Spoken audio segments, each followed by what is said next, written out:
Your time machine broke, and you are stuck in the worst time in history. It feels like you stepped into an oven. There are no plants or any vegetation, and almost no moisture in the air. The sunlight smashing down from the cloudless and weirdly colored sky is reflected by an endless sea of red and orange sand, dunes stretching over the horizon for thousands of kilometers. Dust devils the size of buildings dance over the hellish landscape. You are in the early Triassic, hothouse Earth 250 million years ago, a few million years after the worst mass extinction in history. The planet is still suffering from permanent fever. Volcanism and the runaway greenhouse effect has transformed the planet into hell. There is 3 to 5 times more CO2 in the air than in the human era. The formation of the massive supercontinent Pangaea led to the largest desert in history that barely sees any rain. The gigantic ocean is warm even deep below. 2 superheated currents circulate around the globe, pumping extreme amounts of heat and moisture into the atmosphere. There's no ice even at the poles. It seems like you're stuck in the center of the desert, isolated by endless ancient land masses. One of the most hostile environments Earth has ever produced. The desert we know is still full of life, but not this one. Its core is starved of moisture and the air is cold. Your skin dries out immediately and your lips become red. The CO2, rich air, is easily 50 degrees Celsius and sears your lungs with every labor breath. The rubber soles of your boots begin to melt. Your sweat evaporates before it could cool you, and your exposed skin begins to crack within minutes. Suddenly, it becomes even hotter as a red sandstorm envelopes the landscape. Like thousands of tiny sparks, burning hot sand hits your skin. You stumble back into your machine and press buttons at random. It can't do time travel, but it can still move. You're pressing your machine's buttons at random. It can't do time travel, but it can still move. You shoot over some of the mightiest mountains Earth has ever seen. Eventually, you stop at the shores of a deepest sea. The vast, shallow ocean looks more like a swamp, among scattered groups of waist-high ferns and spindly stems with tufted foliage. A few Lystrosaurus feeding on them eye you curiously. The water is murky and looks sickly and milky. Colorful mats of bacteria float on the surface like oil slicks. The air is hot and humid like a steamer. It's hard to breathe, and your sweat can't evaporate and cool you. Even the water can't give you any relief. It is as hot as a freshly run bathtub. This hot ocean can't hold much oxygen, especially in deeper layers. Bacteria and bivalves are the only species that can thrive here. The waves move almost sluggishly through this thick bacterial suit. When they break, they leave behind a glistening iridescent film. Each wave that hits the shore releases a mist that makes your eyes and throat burn. The rocky mix sulfide up on the oxygen stone. Nearly conscious. Storm is blowing unwinding the hot ocean feeds endless energy. With no continents to slow it down, or the fiercest hurricanes of your time. You are doomed. Your broken time machine jolts and screeches. Something is happening. You're near the equator in the late Carboniferous 320 million years ago. The atmosphere is thick with moisture. The climate is locked in a never-ending wet super summer without any other seasons. Colliding continents are covered by the largest swamps the planet will ever see. A paradise for plants, growing faster than their dead biomass can decompose. The ground beneath is a warm, soggy mass of decaying vegetation. What will be an endless desert in 70 million years is now an endless alien jungle. A huge variety of life is thriving in this period. From your perspective, this is not that great. You are lost in a maze of giant tree-like plants towering over a twisted undergrowth of giant ferns and endless varieties of bizarre and unfamiliar vegetation. The thick, humid air smells of sweet decay, but breathing makes you dizzy. Your vision seems too sharp, your thoughts slightly frantic. The dense plant cover has supercharged the atmosphere with oxygen 60% higher than in the human era. Your body is trying to help, which is great for the dominant land animal that conquered every niche of this majestic garden. Bugs. You are stuck in the golden age of arthropods in this oxygen-rich world. They have evolved to sizes that will never be possible. They're innumerable.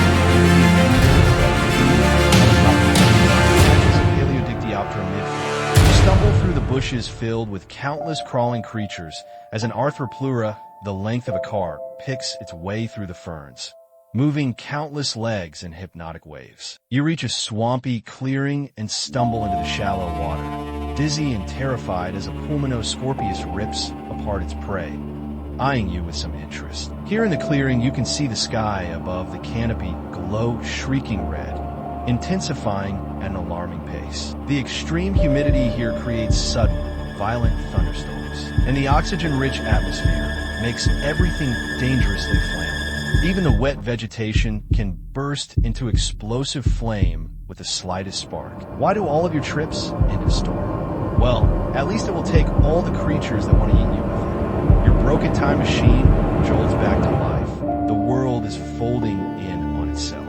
You wake up in the early Devonian 400 million years ago. Much of the planet is covered in shallow seas, while the land is mostly rocky plains and mountains broken by braided rivers and mudflats. Earth is in a state of transition. For about 100 million years, life has begun to break down rocks into soil, the soft layer that enables plants to grow and life thrive. The ozone layer is slowly building up, fed by organisms releasing gases. Recently, this process has been speeding up. The land is turning from toxic to semi-habitable. The sky looks wrong somewhere. The sun blazes harsh, filtered by the